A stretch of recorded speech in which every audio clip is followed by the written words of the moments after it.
Well, I thought that would bring a smile to your face. I really liked that song, and I can see you all smiling, so that makes me feel good.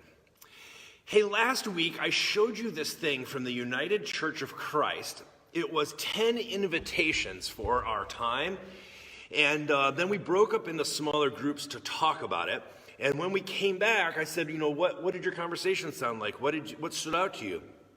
And one of the first things that was said is, what does it mean to be the church? What does that even mean? And so that's what we're going to talk about this week. And next week, we're actually going to do another one of these, which is, what does it mean to love God? Those were our two conversations this week. So this week is be the church, and next week is love God. This idea of being the church is tricky in our time because that word church is an empty folder that many things have been placed in, and it can be a little bit unruly. So I want to share with you some lists that I came up with of things that this might mean. So the first thing is, when people talk about the church, it is a thing. People often say the church is X, the church is Y. So there's definitely a concrete thing that people are picturing when they talk about the church. But it's also a place. People will say, where is your church? And they mean a geographic location. So it's a place. And we have this sanctuary that houses our activity together. Church sometimes is a time. They say, when is church? But I think they mean, when does the church gather? So it's a time. But it's also global. It's not just particular and located. It is global. It reaches around the world, this connection that we are a part of, this web of goodness that we call the kingdom of God. It's also historic. It goes back through history and it reaches out into the future. But it also is cosmic. So it is this grand idea of all God's people, all people being caught up into the good things of God and participating with the divine life in this world. So if you just look at those 6 things, that it is a thing, it's a place, it's a time or an activity, it's global, it's historic, and it's cosmic, you can begin to understand why it might be difficult to answer the question, what exactly is the church? What does it mean to be the church? Any comments so far? Because I'm going to layer this. I think a word is missing in that list, and that is spirit. When I think of being the church, it's being my neighbor as myself, being a good person, leading a Christ-like life. Oh, interesting. Also people, yeah. Yeah, you're right. It is. So, all right. So we're going to add 2 things to that list. So I love it. Anybody else want to expand it? Bo, where would be the church as a social force? Does that fit under historic? Because and so does that fit in under history, or where is that? Yeah. Right. That's interesting because it's not just an activity, it is an activism. Okay. Well, let me show you a second list. These are the 7 things that we as a church have committed to do. These are the 7 activities. When we were together last year and we broke up into our smaller groups all around the sanctuary, and we had a big board up on the side, and we talked about our commitments. What are we committed to do? And these are the 7 that we agreed on: to feed, to build, to house, to welcome, to connect, to advocate, and to worship. So I want to talk through each of these with you. So we partner with amazing groups all around our community in order to do these activities. I want to tell you just about a few of our partner programs that we participate in. So when we talk about feeding, one of the things that we do for that is to partner with Neighborhood House. We used to take up a Pennies from Heaven offering on a fairly regular basis to partner with them. We depaved our parking lot in order to have a community garden that houses a thing called Produce for People. The produce that's grown in our garden is sent to Neighborhood House to feed people who are hungry. And so this is one of our commitments, is to address issues of hunger. We also have a backpack ministry where we pack sometimes up to 40 kits to take over to Hayhurst, the elementary school that's right next to us, in order to for kids who are food vulnerable and families. And so feeding people has been one of our big commitments. I think we also have many people who participate in, it used to be called Loaves and Fishes, but it's something else now. And we have Meals on Wheels, and now we have Bethlehem House of Bread. So we have 4 different community organizations that we partner with in order to help feed people. Did I miss anything on that one? Oregon Food Bank, did you say? I didn't say Oregon Food Bank, so that's 5. That's great. The main one. Gotcha. Now, when it comes to building, we partner with a group called Habitat for Humanity. And that has been something that Will Mitchell has taken over for Bob Bothman, and the Coopers and the ESPYs and a number of you have participated in, is building programs for Habitat for Humanity. In fact, our United Methodist denomination has actually given what used to be a church property, has donated it for the building of a new low-income housing development, and that's something that we're going to be a part of in the years to come, and I'm very excited about that.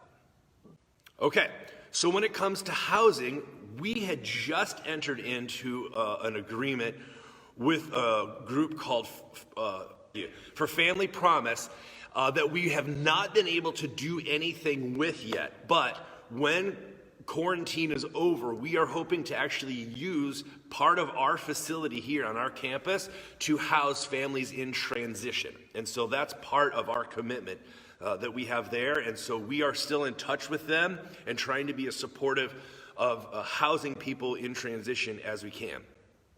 When it comes to welcoming, we have agreed that issues of immigration are very central to our heart, and it's something that we want to continue participating in.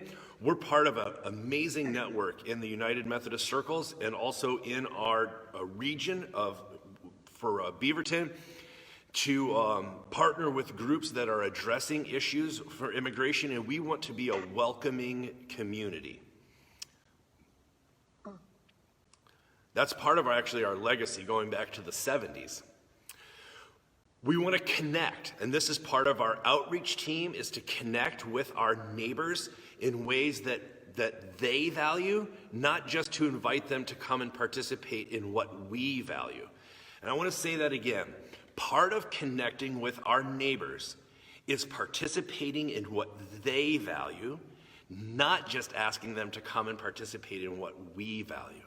That's a commitment that we've made of connecting with our neighborhood. A 6th one is that we are advocates. We are a reconciling church, and so within United Methodism, we advocate for LGBTQ inclusion at every level of the church. And so that is part of our commitment of being a reconciling congregation, is that we advocate for change and acceptance as an open and affirming congregation. And then the last one is we have committed to being a worshiping community. And I have to say, as much as 2020 has been challenging, the commitment that you all have made to show up here every Sunday morning and to do digital church, to do online gathering, we have continued to be a worshiping community. And I am so grateful that we're about halfway through this thing, and I have nothing but optimism that when we do the dip, it's not a cliff, right? It's a dip. And when we see the bend up and we start to come out of this, that we will begin dreaming together again of what it looks like when we gather to be a worshiping community. And that is a commitment that we've made. So I'm going to put the list up on the screen one more time. These are our 7 commitments: to feed, to build, to house, to welcome, to connect, to advocate, and to worship. Do you have any comments on that? That's quite a commitment we've made, right? We're ambitious. For a small congregation, we've said, we don't want to just do 2 or 3 things. We'd rather do 7. We actually pared it down from 9, by the way. I wanted to. Sarah. I think it's cool to see that list because it does seem like a lot of things, but it also reflects how different everybody is and the different areas of interest or care that people have. So we didn't want to let go of what this group does because they care about that, and we didn't want to let go of what is important to this group because they care about that, and so that we can all come together and support each other in all of these different ways is I think one of the things that keeps us together. That's fantastic. I do have something I want to say to that, but I want to open it up for anybody else who wants to speak to that.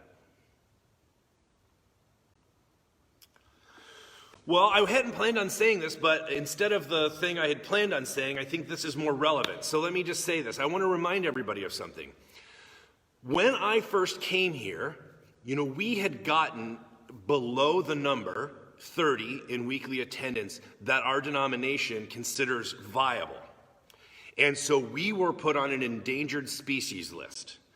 And that they were thinking about putting us in revitalization, which is a whole different thing, right?